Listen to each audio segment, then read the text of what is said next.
लालटेन वाली आत्मा। आकाश शहर से गांव पहली बार आया था।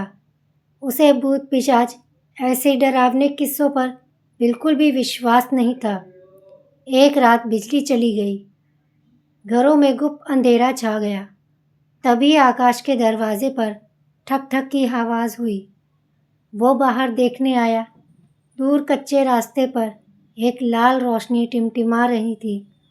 आकाश को लगा लालटेन लिए कोई जा रहा है। वो करीब आया। उसे लगा लालटेन की लौ में धुएं के बीच चेहरे बनता और मिटता जा रहा है। अगली रात आकाश अपने दोस्तों के साथ जंगल के किनारे गया। वहाँ अचानक ठंडी हवा चलने लगी और उस हवा में खून की तेज़ गंध आने लगी।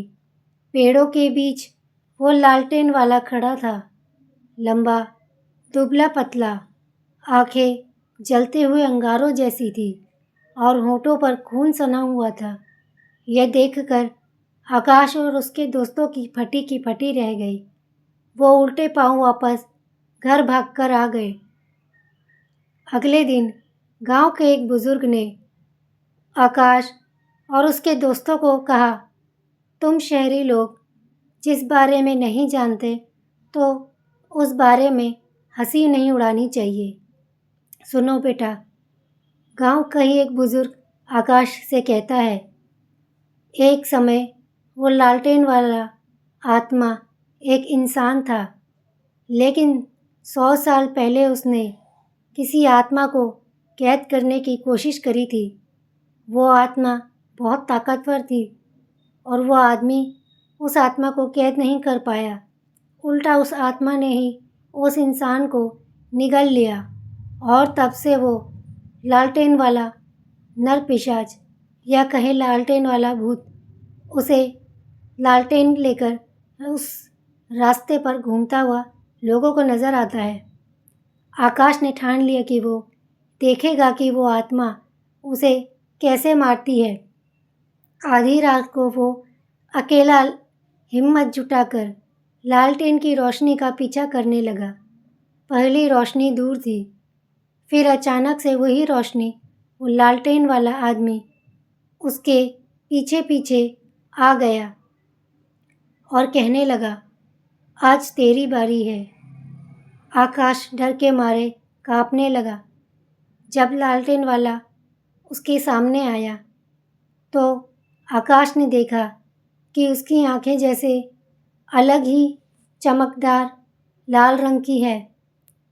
खोपड़ी उसकी खून से सनी हुई है।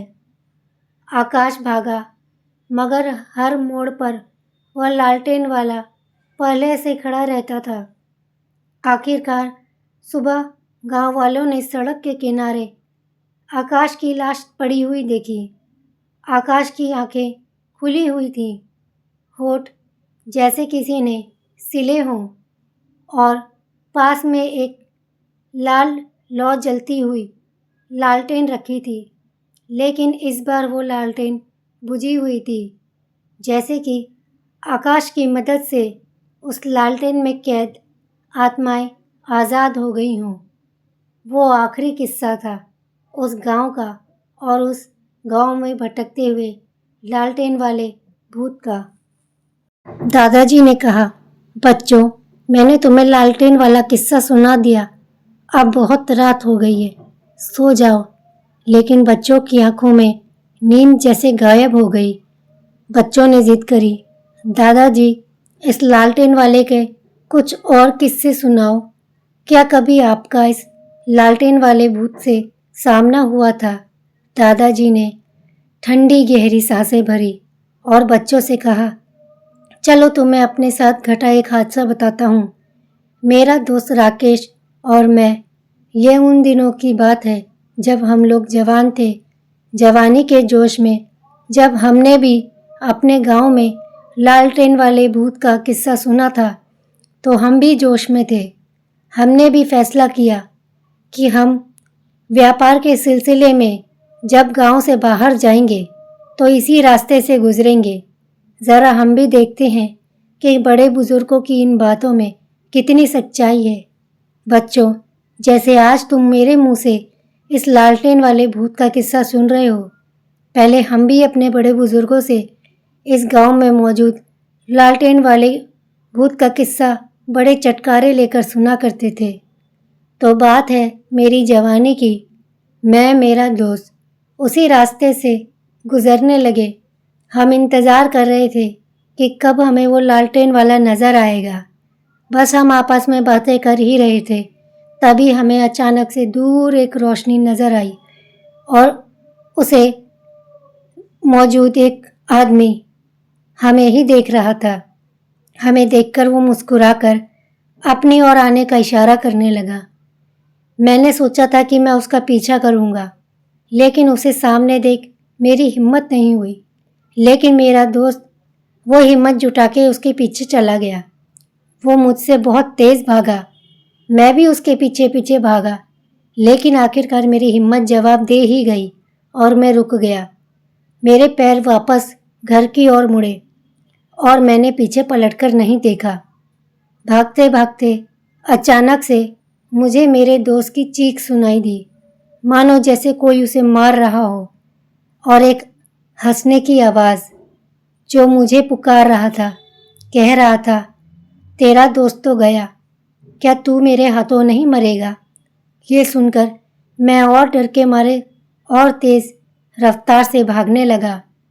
जब सुबह हुई, मैंने हिम्मत जुटाकर अपने चाचा के घर जाकर चाचा को बताया कि कल रात में व्यापार के सिलसिले में जब मुझे दूसरे गांव जाना था, तो मैंने अपने दोस्त के साथ फैसला किया था कि हम रात को उसी रास्ते से गुजरेंगे, लेकिन मैं हिम्मत जुटा नहीं पाया और वापस आ गया।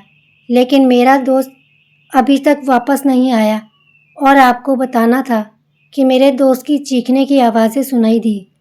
पता नहीं वो कहाँ है। मेरे चाचा ने मुझसे कहा, तुम यहीं रुको, मैं उस रास्ते पर जाता हूँ। चाचा जी अपने कुछ हिम्मत वाले दोस्तों के साथ उस रास्ते पर गए, तो जिस बात का मुझे डर था, बेटा वही हुआ। मेरा दोस्त, उसकी लाश जैसे किसी ने उसे बहुत बुरी तरह नोचा हो, इस तरह से उसके लाश के टुकड़े टुकड़े हो रखे थे। अच्छा ही हुआ कि मैं उस रात रुक गया। मेरे डर ने उस वक्त मेरी जान बचा ली। चलो, आज के लिए बस इतना ही, आप सो जाओ। लेकिन ऐसे डरावनी कहानी सुनकर बच्चों को नींद कहाँ आती, पर जैसे तैसे बच्चों ने वो रात काट ली। आज के लिए बस इतना ही। अगर आपको मेरे चैनल की स्टोरीज पसंद आए तो प्लीज़ मेरे चैनल को सब्सक्राइब करें, ताकि मैं आपके लिए ऐसी डरावनी कहानियाँ लेकर आती रहूँ।